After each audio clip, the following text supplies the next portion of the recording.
Jackie Chan, the #1 man from UK to Japan, bringing that martial arts elevation with his Asian persuasion. Oh. Yep, Jackie is an all-time GOAT and has been an international superstar for the past 4 decades now. But there was a time period where he wasn't really known in Western regions. Already known for his performances in international waters, from his death-defying stunts in Police Story to his iconic role in the Drunken Master movies. Actually, kind of deeping in, I'm kind of surprised he ain't dead yet. But the flick that really gave him that key to his breakout into international stardom, and personally one of my favourite movies of all time, is Rumble in the Bronx.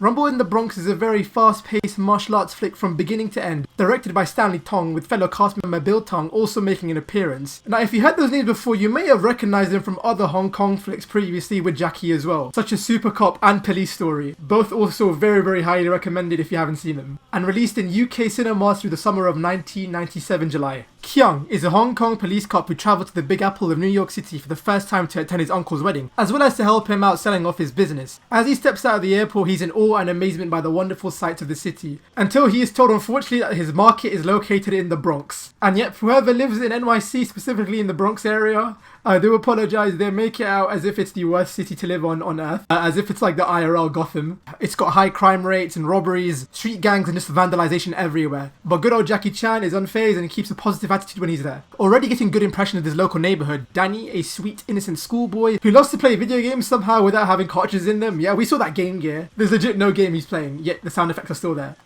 The soon-to-be new owner of his uncle's market, Elaine, and possibly, I want to say she's somewhat interested in Kyung's character, but they never really dive into it that much, except for a few certain scenes in the Hong Kong Cantonese cut. I haven't been seeing the Hong Kong Chinese version at the moment, but, you know, is what it is. And also even meeting his future auntie.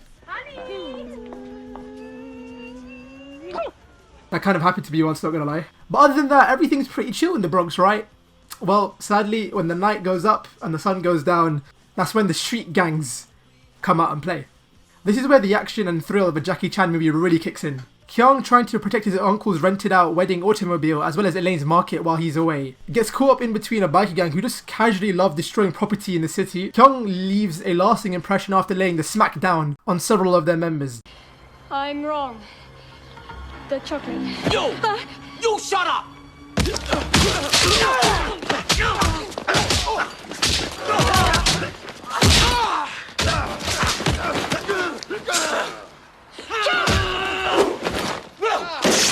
He's officially a wanted man on the streets, and from waging a one-man war against the biker gang, one of the members, Angelo, miraculously manages to grab a bag of diamonds after a shootout between another set of gangsters. Yep, organised crime plays a big part in this movie as well, who pay a visit to the city where we have a 3-way war within the Bronx. A girlfriend of Tony, who is the head gang member of the Bronx, known as the Beautiful Nancy, also one of the reasons why I hit puberty, I'm certain, managed to get revenge back on Kyung, acting like a damsel in distress, just to get her boys jump him and have Jackie pretty much on the verge of death.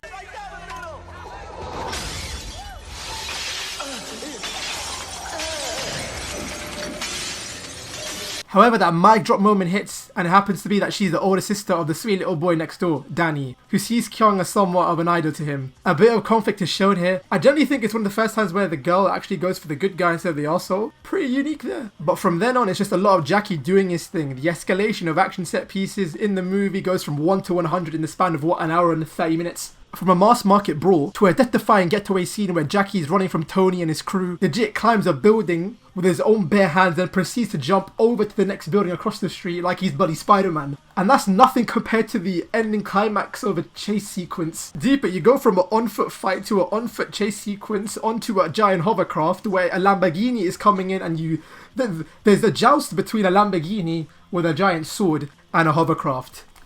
Oh, this movie's so good. The lengths these people will go just to get a bag of stolen diamonds, it's hilarious yet horrifyingly entertaining. Like, poor Danny, this guy's a disabled boy, man, on a wheelchair, just doing his thing, sweet innocent, but this guy never gets a break. Like, who picks on a disabled kid like that? Tony and his goons are destroying Elaine's market, and the FBI mafia looking guys are looking for their diamonds back. They kidnap 2 guys, And it goes full on slasher mode where one of the guys actually gets thrown into a wood chipper. I never caught myself like that in Otahara. The fight choreography is something to behold, the perfect fusion of well-located camera placements. These are really cool wide shots that capture every bit of the set design, as well as the choreography and action sequences with Jackie and the rest. And every scene is just timed perfectly. This movie is a textbook definition of fun, and a style of film we sadly don't get to see anymore. It's such a rare breed of performances that, like, people like Jackie is the reason why films like this even exist in the first place. When putting your body on the line goes to literal lengths, even during the filming of the climactic hovercraft chase, Jackie sprained his ankle mistiming a landing, but instead of halting production, they just paint over the cast to make it look like a shoe. He's actually the GOAT. The hand-to-hand fight sequences where Kyung and Nancy goes to Tony's hideout, we have this really sick standoff between them on the pool table, but then eventually all hell breaks loose. It's so good. On every rewatch, I always manage to find something new to pick out. He's truly a genius, not just to his own skill of martial arts, but also when it comes to visual coordination. I always say it to anyone who wants to dive into the world of film and cinema, who wants to become a movie buff. Rumble in the Bronx is a must watch, and it's the reason why it's one of my favorite action films. And yeah, that was my review on Rumble in the Bronx, a must watch. It is so fun. If you haven't watched a Jackie Chan flick, this is the film for you. He's so likable, he's so charismatic. The action sequences are just so fun to watch. Oh my god. But I'm still definitely not going to the Bronx, sadly. That's the one district I am not touching. And with that said, I hope you guys enjoyed this video. What is your favourite Jackie Chan film? Please let me know down below. With that said, I'm signing out. Everybody, please take care. See you guys next time. And peace. Watcha.